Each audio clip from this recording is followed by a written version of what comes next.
Ladies and gentlemen, boys and girls, prepare your ear holes for the best wrestling podcast in the world. It's time for the Hard-Hitting Wrestling Show. Welcome everyone to the Hard-Hitting Wrestling Show. I am your host, Obi Muniz.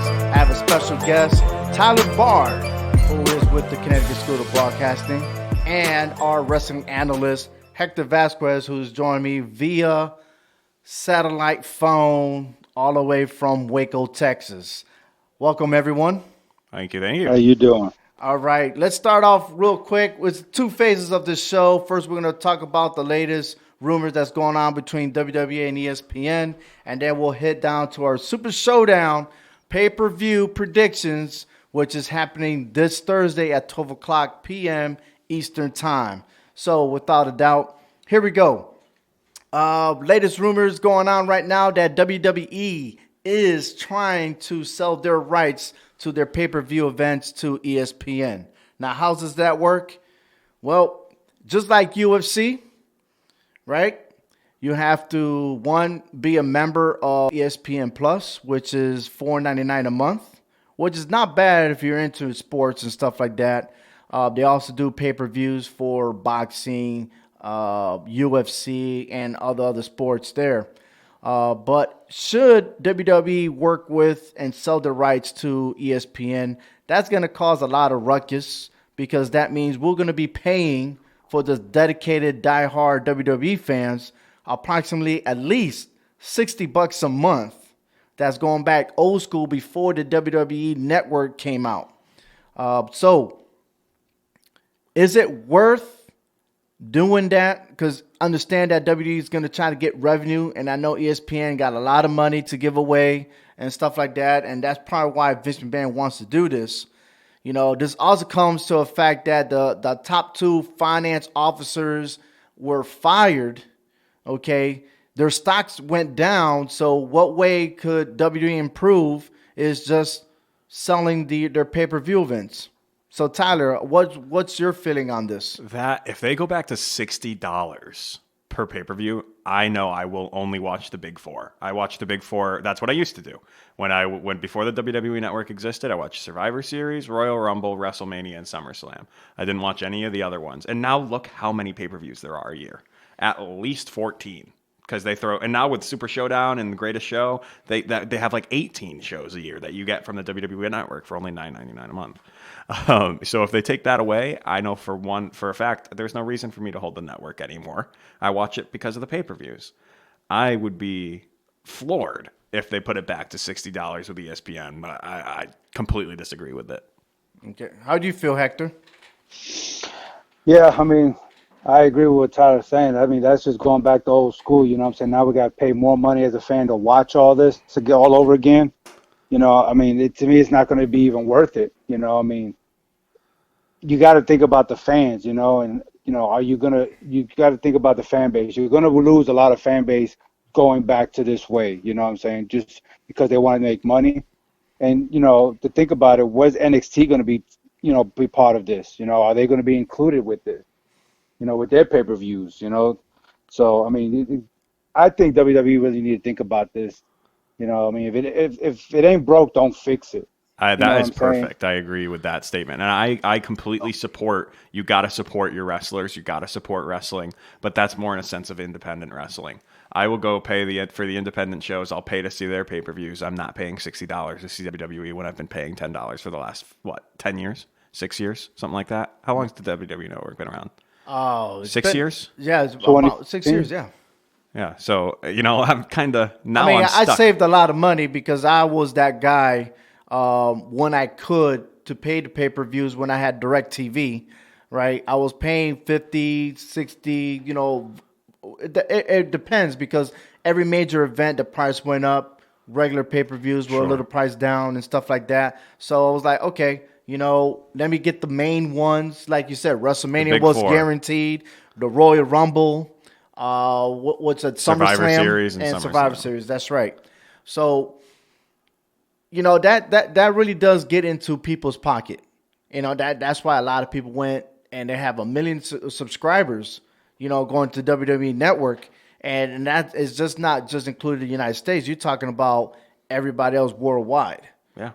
So how's that going to factor in? We don't even know all the details. We just know that right now they're in the middle of creating a plan to sell it to ESPN Plus. Now, if that's the case, again, we already subscribers for the WWE Network. We're just paying $9.99 a month, but then now we have to be a member of ESPN, paying that monthly, and then the pay-per-views. So is that worth it?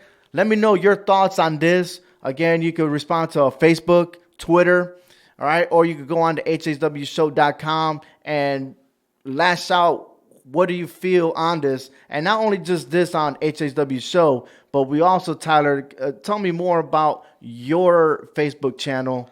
What's that called? Yeah, so I admin on a page called Nerds of Wrestling. My buddy Justin Del Rio set it up. We have a lot of indie guys in there. So if all you guys are interested in talking to some independent wrestlers, maybe you people who are thinking about being a wrestler or going into professional wrestling or commentary or ring announcing, you can talk to these guys on our page. We're approaching 5,000 members now, and we do sell merchandise. I got a little wristband on here now. Justin's a good guy. He's made quite a good page. I've been there since 30 members, and now we're up to almost 5,000. So check us out on Facebook, Twitter. I think he's setting up an Instagram too. You just look for Nerds of Wrestling, and I'm sure you'll find it. All right. So, hey, appreciate the information. Absolutely. So I'm already a member. Yeah, welcome. So welcome aboard, nerd. And what you laughing at, Hector? You too. You're a nerd too. Yeah, I want to be part of the nerd herd. Welcome to the nerd revolution, boys. All right, so we're moving on to the Super Showdown pay-per-view, which is happening this Thursday at 12 o'clock p.m. Eastern Standard Time. Let's do it. Which is going to be Thursday night there in Saudi Arabia. The way they do it, every event that they do is just like the Super Bowl. They have their parades, their fireworks. I mean, it's beautiful. Absolutely. And it's a different crowd because they're more into it. They're not that sensitive. I mean, they really honor the WWE, and this is the reason why these guys keep going at least twice a year. So the last event was Crown Jewels. Yep. They had a big issue of their flight coming back. We will talk about that after the predictions. Sure. But moving on forward, we'll start it off with the Tawik Trophy Gauntlet match. And those of you that don't know what Tawik means, that is just a town in region, Saudi right? Arabia. It's a region where a couple of rivers cross paths, and they just decided to name it off of that. So these are the people that are in it. We got Rey Mysterio, R-Truth, AJ Styles, Andrade, Eric Rowan, and Bobby Lashley. Now, let me give you a feedback on these guys. Rey Mysterio hasn't wrestled since February 3rd. He won by disqualifications versus Angel Garza. As you know, Angel Garza did his maneuver on Rey Mysterio to put him out for a while. And that's why Humberto Carrillo came into picture. R-Truth, who's trying to create his own show on WWE, did not go as planned. Lost to Bobby Lashley, with Lana being a micromanager. Lashley, real quick match, got a count out. Good job. Then we got AJ Styles, who's returning to the ring for the very first time since actually injuring his shoulder from the Royal Rumble. He has beef with Aleister Black, which he has a scheduled match this Monday coming up on Monday Night Raw. Eric Rowan lost to Aleister Black. He's in the picture. I don't understand what's his role, but it looks like Eric Rowan is just a jobber versus all the superstars. And then he's the monster versus the rest of the jobbers.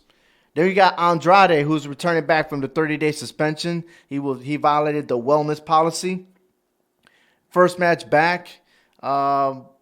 We don't know what his state is at this moment to see what his condition. I mean, he got no excuse. I mean, he had 30 months to get back in shape. And then you have what we mentioned, Bobby Lashley. For the first time, we will not see a Lashley versus Rusev. With other superstars having storylines, I'm predicting Lashley is most likely favored to win the gauntlet match. Now, I'll start with you, Hector. Who do you choose for the winner of this gauntlet match? With AJ Styles coming back from his injury at the Royal Rumble, I think it'll be fitting for him to win this match. I just think with the OCs winning their tag team trophy, I think it'd just be fitting if AJ just wins this. I think the OC is trying to make a comeback and show everybody that they're the original club and everything. So I'm going to give the edge to AJ Styles here on this one. Now, you said OC's trying to make a comeback, but we seen Ricochet just demolish the OCs one by one. Yeah, well, that's fair because Ricochet's going for the title now, the main show title, So he should be beating everyone up that he faces. If he's going to go 1-to-1 or toe-to-toe with Brock Lesnar, he better be able to take it to Anderson and Gallows. We'll talk about that later because I got plenty of info on that on Ricochet. But who is yours? Who's your choosing? I'm actually also going to take AJ Styles because I think they can set up an angle going into WrestleMania against the New Day. We have the OC versus the New Day. AJ just won a big title. We can have him or if he wins this match, I say he just won a big match.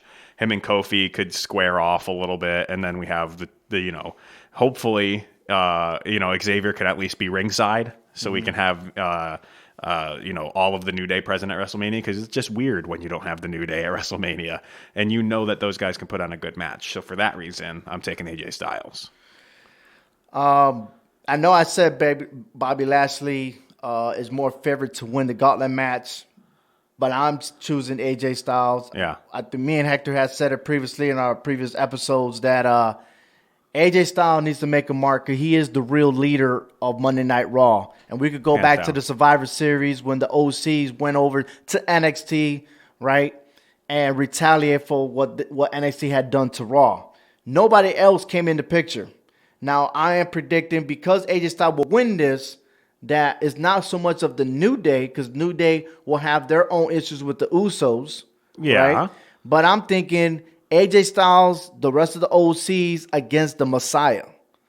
Because that has to happen. Okay, Somebody has to be the leader of Monday Night Raw. Stand up against the Messiah, yeah. That's right. So that's why I need AJ Styles to win. And Hector said a good point was the OCs won it last year. They're the world greatest tag teams, which, I still disagreed on that part that they're the best. But, hey, they won the trophy. AJ Styles win this trophy, and then move on to bigger and better things, because now put that aside. Now you got him versus Aleister Black, which that's going to be a key for whoever advances all the way through WrestleMania, because we still have the Elimination Chamber. Oh, boy. All right. Moving on to SmackDown Women's Championship. For the first time, we're going to see a women's championship match in Saudi Arabia. Incredible. Last year, we had the presentation of what a woman's supposed to look like in wrestling. Lacey Evans and Natalya gave a good short show. Was a friendly type of wrestling to show the world, hey, we're breaking barriers in Saudi Arabia, which is awesome. But now we got our first real match. Bayley and Naomi, they met each other twice for a singles match. They both split, and both times they've been wrestling in the WWE live events. However, Bayley is the champion. I don't see no other females coming to Saudi Arabia. So I don't expect Sasha Banks to be there. She hasn't even been around for a while anyway. I don't know if her injury is storyline or the real deal. However, being that them two there, I'll start with you, Tyler. Who is your pick? This seems like the easiest pick for me, honestly, and it's probably not what you're thinking. I am absolutely taking Naomi in this match. 100%, because I don't see any other title changing. So I think there has to be a title change when you go to Saudi Arabia. And why not Naomi? She's such an incredible athlete and an incredible performer. And I know, even though Bayley's young talent, she's not afraid to put someone over. We've seen it before. How many times has Bayley lost? A handful. So many times. So I think she puts Naomi over in Saudi Arabia, and then they fight back and forth for the title up to WrestleMania. All right. Hector, what you got? You know, I thought it was gonna be a triple threat match in the beginning when Yeah. she took on Carmella, but you know, I was wrong about that when I saw that happen. So Right. I don't know what the angle is really with Naomi here, but like you said, you know, this is gonna be the third time. So I don't see Bayley losing that title. I mean, it just to me it would be kind of suspicious losing it at the Super Showdown. So I think she's gonna keep this title. All right. I agree with you, Hector. I got to go with Bailey because this is a brand. This storyline hasn't even been built, and to push Naomi over Bailey at this moment in time really doesn't have any type of logic. If Naomi does win, it'll be a Saudi Arabia thing because Correct. the fact that the females are looking in. I don't think they're ready to see a disgruntled woman, right? Because that's not what the population is in Saudi Arabia. Yeah. You know, because let's just leave it that way. I just don't see it compared to what happened last year and moving in here. I see more positivity with Naomi, but if I stick to the script here, I got a feeling that Bailey somehow would cheat her way to continue to win, and that will develop to another match moving on forward to the Elimination Chamber. Okay. All right. And I say that because of the fact that So dirty win, which makes the a rematch dirty happen. win, make the rematch, because nobody from SmackDown is really participating in the Elimination Chamber. Yeah. Okay. No, that makes sense. So I think we disagree for the same reason, that they're going to keep fighting. You think it's this rivalry? Right. This rivalry will continue, but we disagree as to why. yes, that you're absolutely right. Yeah. I like that. Yeah. All right. Okay, we're moving on. We'll start with you, Tyler. Yep. King Corbin versus Roman Reigns. We need someone to be booed in Saudi Arabia, and King Corbin's the guy. Oh. Everyone loves to hate King Corbin. I think he's the best heel in the business right now. He's absolutely killing it. Everywhere he goes, he's booed. And I think in Saudi Arabia, it's not going to be any different, and he's going to beat the big dog in Saudi Arabia. King Corbin for the win. Oh, righty then. Hector, you're the man. Let's go. That would be a monumental upset, but I'm saying. I'm still holding on to the fact that Roman Reigns is the face of the WWE, and that I think this has to end it.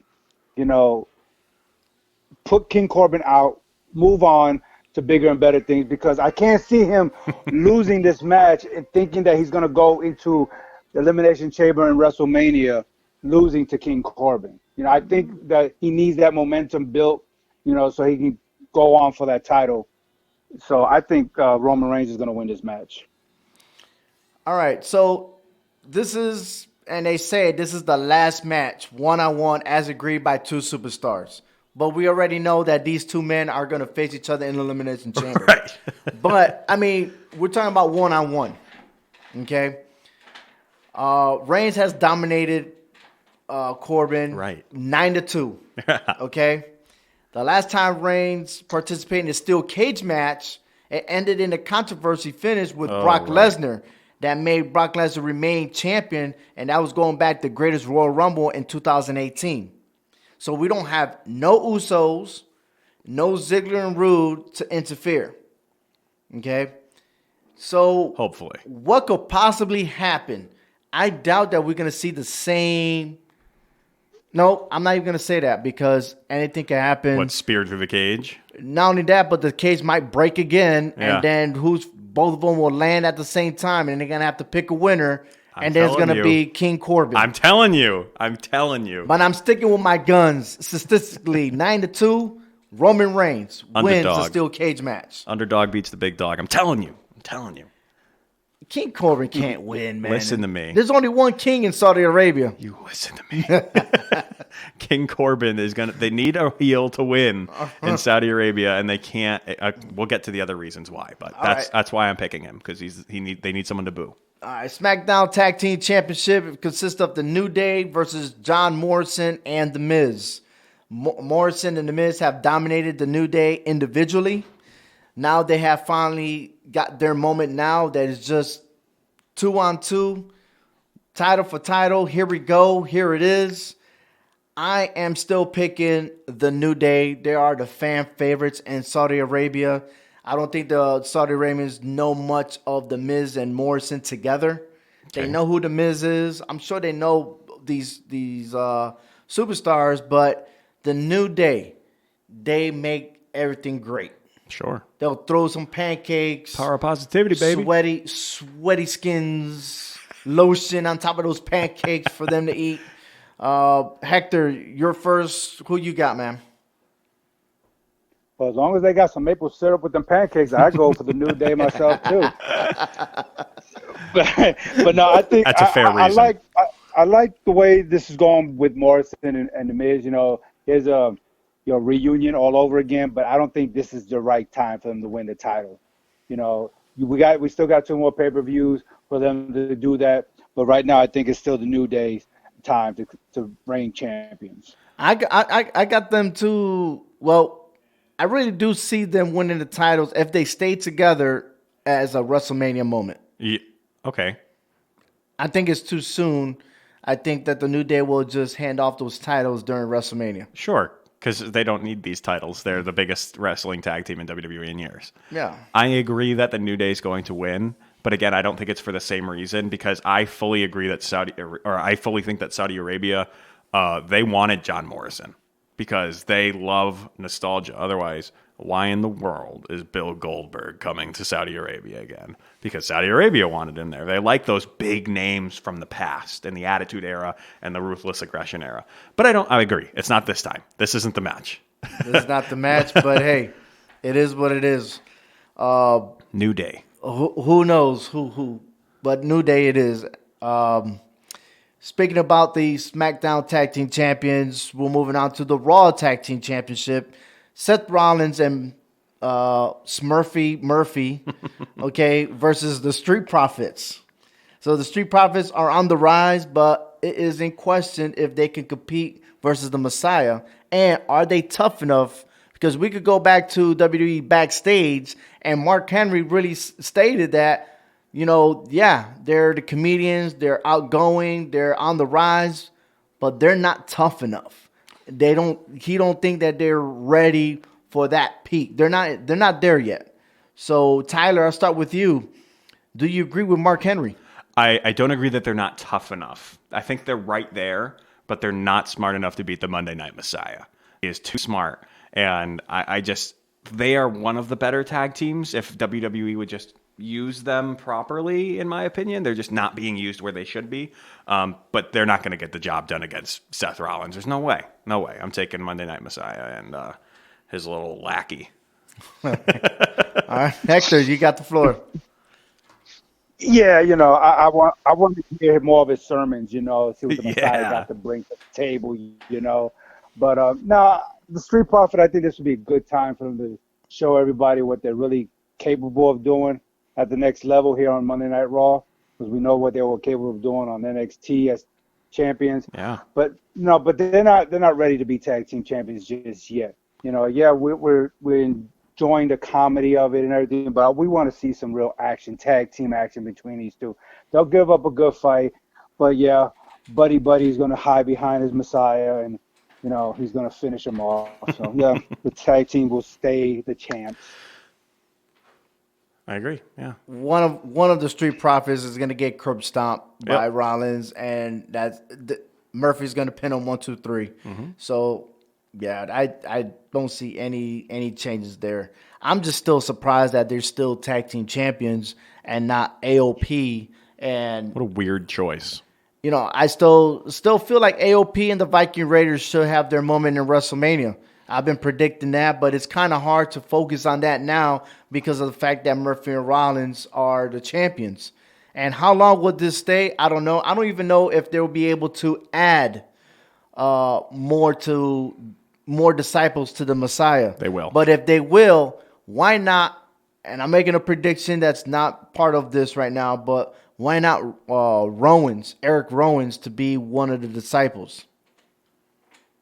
I explained this. Buddy Murphy has been on a losing streak.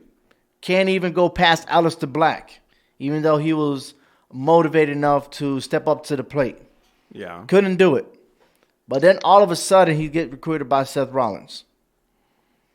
Just because Seth needed him. But he rose to the occasion. Yeah. Right? Now you got Eric Rowan. He's on a losing streak. He can't beat any superstars. The only way he could beat superstars is if he has a partner.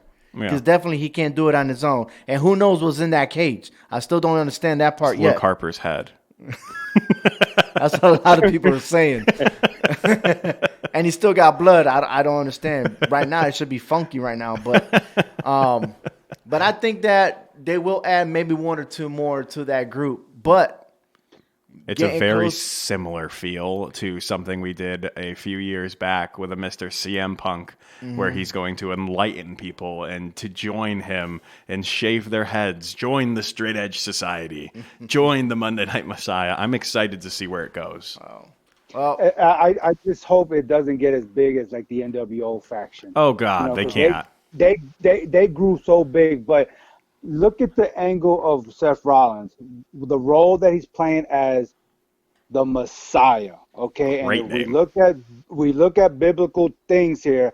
We don't need 12 disciples running around the WWE taking out half what is already a short roster as it is. So that's why I'm hoping that they don't go that kind of route. If he picks up another one or two, okay, I get it. You need a faction, and I think that's where I think in the long term the OC is going to come in and put a stop to all this. I won't even say the OC. I think one man's going to do it, and that's AJ Styles alone. Because I can't even trust Luke or Carl. I don't trust them. Oh, come on. I honestly agree with Hector here. They are one of the greatest tag teams of all time, including their time in Japan. They were But they're not perceived to be the greatest champions because there was a phase where they were losing constantly. Then all of a sudden now they're winning. Now they're losing. Look, they're too big of a dudes to be losing to Ricochet. Okay. Carl Anderson should not lose to Ricochet. You sound like Vince McMahon right now. I hope you realize. No, but if you look at it, it's like Ricochet. Look, okay, he's athletic. He got in-ring talent. He got it all. Don't get me wrong. But his mic skills is just give him a Paul Heyman. Give him a manager. The dude can go. Look at Roman Reigns. He couldn't talk for crap when he first came up with the Shield. Dean Ambrose did all the talking for the Shield. And then Roman Reigns now, one of the biggest, if not the biggest star in WWE, and he can talk because John Cena. Because John Cena intimidated the hell out of him and made him say they've worked out with each other back in the back, so they're good. All right. But Hector, you had something to say about that? Yeah, see, I don't think it's all so much about the OC, but I think it's all about Ricochet getting that momentum. I think they just picked the OC out of this, but it's more about Ricochet's momentum because if you don't give him any kind of momentum going into Super Showdown, then it's going to be worse than what we're already thinking it's going to be. Well, he needed something. You talk about momentum, and you're absolutely right because he needed a couple of victories to make him look good, which leads us to our next topic is the WWE Championship. Brock Lesnar versus Ricochet. Lesnar comes in with a huge advantage, and he is very upset on how he got eliminated at the Royal Rumble. Now, if you haven't seen the Royal Rumble, you'll understand that Ricochet gave him a low blow between the legs and allowed Drew McIntyre. That's right, Drew McIntyre to Claymore him over the ropes and eliminated him. And it took a while for Lesnar to walk away as the whole entire Houston, over 40,000 people in the Astrodome was saying, nah, nah, nah, nah, nah, nah, nah, nah, hey, goodbye. Well, that song's going to probably lead to Ricochet because I'm telling you that Brock Lesnar is going to have a record-winning, the shortest amount of time. No way. And defeat Ricochet. If he could do that to Kofi Kingston, then he could do it to Ricochet. 3 minutes. Why? Because Ricochet's going to run around the ring? Correct. Get out of here. 3 minutes. He saw what Kofi did. I say 3 minutes. 3 minutes or less. So what you're saying is Ricochet looked at the playbook of Kingston and said, that's not what I'm going to do. I won't jump. I'll just low crawl. Correct. He's going to go for a low blow again, and Brock's going to be like, and then he's going to come in for a kick. He's going to get him up for the F5, pin him. All right. Hector, you agree Lesnar will defeat Ricochet? Yeah, from what I heard, there was rumors that there was a special going on at Suplex City, and Ricochet was the winner Front of the of that line. special. So yeah, he's gonna be hanging out with the rest of the WWE past and present who went to Suplex City. Yeah, I you know wonder, what happens in Suplex City stays at Suplex City. So that's what's gonna happen to Ricochet. Amen. does Lesnar have like a Hall of Fame wall posted with all the suplex Like Mark Henry's Hall of Pain. or the Fiend's Hall wall? of Plex. The Fiend with all the X's, like I got him. There's got just him. a counter underneath all of them for how many times he suplexed that person. John Cena's still sitting there at like a mighty 500. Yeah, I think John Cena's going to lead the way. I think the 16 only person in one match. he hasn't. I think the only person Lesnar hasn't suplexed was Lesnar. I mean, you know, if he could suplex himself, he probably would do that too. Hey, I think he's done that during practice for UFC. He did the what's it that called, the shrimp or the shrug or something like that. Oh, But he's- anyways, he's a freak. all right. I'm sorry, I didn't even get your pick. Who you have? Oh, Brock. You sure? 3 minutes. 3 minutes. I'm saying. Ricochet's going to scamper around. How about this? He's going to get one hit, and we're going to get Lesnar like, whoa, he's going to get staggered, and then that nothing. that might be my restroom break. Oh, Yeah, I think so. Brock's been killing it lately. No. I understand that, but this is not the match that I was foreseeing to happen between him and Ricochet. But hey, it is what rude. it is. You're going to have to take a ride to Suplex City if you keep that I'm up. still waiting on Brock Lesnar versus Bobby Lashley. I'm hoping I could get it probably by SummerSlam, but we'll see from there. Let's see. But hey, our last match is the Universal Championship. We have the Fiend Bray Wyatt versus Goldberg. Now, Goldberg's last visit to Saudi Arabia was not great. We discussed this last week with our vents between Hector and myself. But we come into conclusion that the weather, the temperature, and everything else was a factor. You're over 100 degrees. These guys, of course, they're of age. They're not at their prime anymore between him and Undertaker. But here we go. I'm going to just throw this around. I've been saying this since January that I'm seeing The Undertaker versus The Fiend. Okay? And I'm saying this because there have been reports and everyone have seen The Undertaker working out at the WWE Performance Center. That's a good sign that we might see him at WrestleMania. I don't think that The Undertaker would ever miss a WrestleMania until he actually retires. But I got a feeling that this is the moment where The Fiend retires The Undertaker. If we're talking about the legend killers and stuff like that, Randy Orton did it during his prime. Now it's Bray Wyatt, and I'm still in Hector's thunder because he brought it up last time. I don't know. No one is really expecting Goldberg to be part of WrestleMania. Maybe. But then we're in between. He's going to fight Matt Riddle. Because we have the Elimination Chamber. We have so much that's going on, but we're fixated right here in the Super Showdown. This one's easy. I don't know who to pick on this one. So I'm gonna start with Hector. Who you got for this match? To me, this is a no-brainer. The Fiend is going to win this match. Yep. The way The Undertaker came out in the early 90s, okay, at the Survivor Series, nobody know who he was. Nobody could figure him out. He ran through the WWE like there was no tomorrow. The Fiend, you're creating a character like The Fiend. You just don't make him lose to a Goldberg, okay?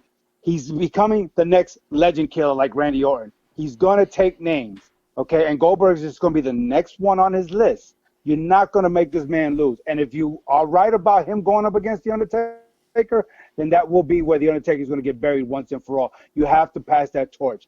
I don't see how The Fiend is going to lose any match between now and the end of time until he goes through the whole roster and puts everybody's picture up in the Firefly Funhouse, okay? I mean, I get it. Goldberg, he's always talking about you're next, and he gets his way, but I'm sorry, this is a whole new generation now. You got to start passing the torches, and I don't see how a legend is going to come out beating a new character that we're just now starting to get used to. I was surprised when he beat Seth Rollins for the title that one time. The first time they fought, when it came to a stupid draw. I hated that whatever match. you want to call it. That was a fluke. You know, it's like they didn't want anybody to lose at that time. But I don't see we're going to see Bray Wyatt, the Fiend, lose anytime soon. So, sorry, but Goldberg is going down. Okay. I agree. I'm taking the Fiend. Just because you just said that, Hector, I'm just gonna go for the Fiend But too. just imagine this, because I think the same thing about the Undertaker. I think the Fiend just buries Goldberg. Goldberg's gonna be like, spare, kick out. Fiend does one, Sister Abigail, match is over, mandible claw, done. But match ends, and the Fiend is sitting over Goldberg, and suddenly the gong hits, the smoke comes in, Undertaker hits the top of the ramp, just takes his hat off, points the WrestleMania sign that they'll probably have in Riyadh, and leaves. And that's it. And that's gonna be hard because the Elimination Chamber is gonna fall on the SmackDown for the men's side. Right. And the winner of that match was announced that the winner of the Elimination Chamber will face the WWE champion. Okay, so then maybe Undertaker appears at Chamber or something like that. So It has to be the Undertaker. Unless okay. Unless it's Kane. Kane's not gonna be in it. He won't. He's I- still the mayor. He made his Knoxville County, presence. But there's rumors that the Undertaker AJ Styles might be a match. Like I said, but then you have already AJ Styles with Aleister Black. Right. So they're now starting their episode, their storyline. So it's just really confusing right now in the direction where they're going, which is great because this is why we're talking about it. No, they're killing me. They're killing me. But yeah, the Fiend Bray Wyatt over Goldberg, that's a good analysis. Thank you, Hector. You got me convinced. And Yeah, I believe it.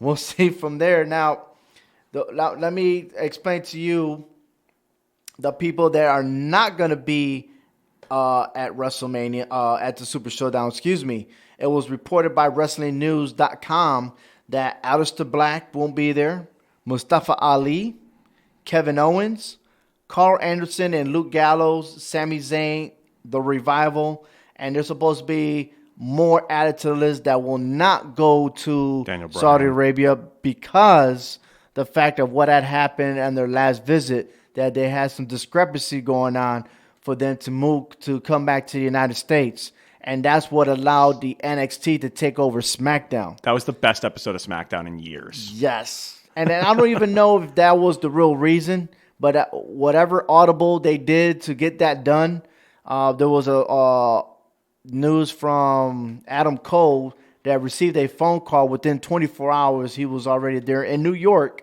for the next episode of SmackDown, which was brilliant. And what a match. But this time around, we have John Cena, who's coming back and will be on SmackDown this upcoming Friday, the day after the Super Showdown. So I got a feeling that that's probably ratings. That's why. Or are we going to see John Cena actually find an opponent for WrestleMania? Yes, 100%. Or the opponent finds him. No, it's Elias. Elias is going to jump him. I'm telling you right now.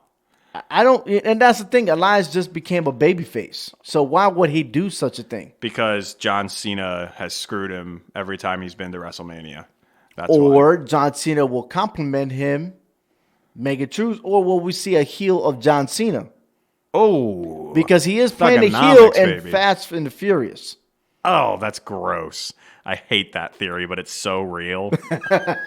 I hate that. That's such a Vince thing. You are being Vince McMahon today. I hope you realize. Well, I mean, hey, I taught Vince, some lessons here and there. So he needs to thank me about that. But Hector, do you see John Cena versus Elias, or do you find another opponent for him?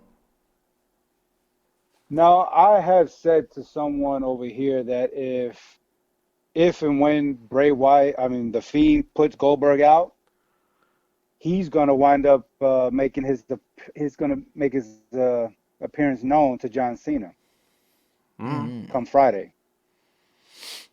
So he's going to let John Cena know that he's here. Okay. And like that. The Fiend, ever since the transition to the Fiend, he hasn't forgotten anything. He's getting back at everybody.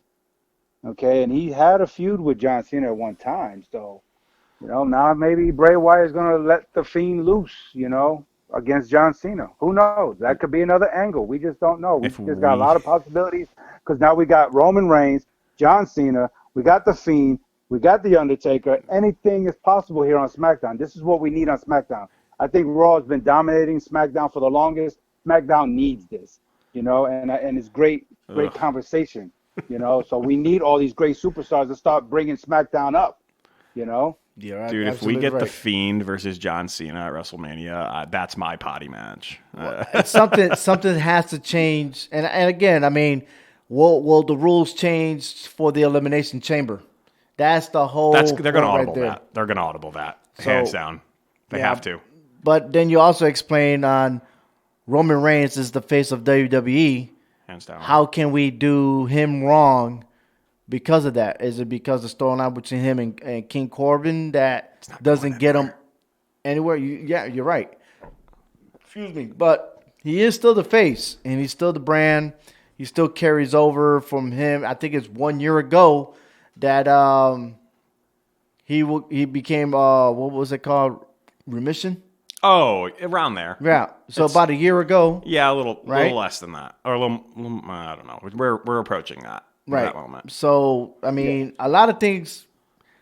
We'll see. We'll see on this. It's coming. It's coming. I think the momentum goes towards Roman Reigns. He's beaten John Cena. He's beaten The Undertaker.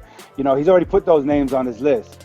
We don't need to see him against Goldberg, but what if they take us to left field and put him against Goldberg? You know what I'm saying? Just to go after The Fiend. I mean, then the only options I could tell is the Elimination Chamber will be for the Intercontinental Championship to go against Braun Strowman. That's weird too. Because man. I tell you this, Sheamus is not is 1 out of 6 right now. That's guaranteed in the Elimination Chamber. That would be a first for the IC title. So maybe we see that. That's a good point. But again, man. But in history, watch this. In history, we have seen tag team belts, WWE World Championship belts being defended in the Elimination Chamber. Right. So, and then we also seen that the winner is the number 1 contender. That's what it should be. So it could be that. I'd like to see that. Or the winner will squeeze their in, and then we have a triple threat match. Yeah. I mean, who knows? Yeah. But hey, the good stuff. I appreciate it, Hector and Tyler, for joining in. Sir. This is the Hard Hittin' Wrestling Show on behalf of Overcrest Media.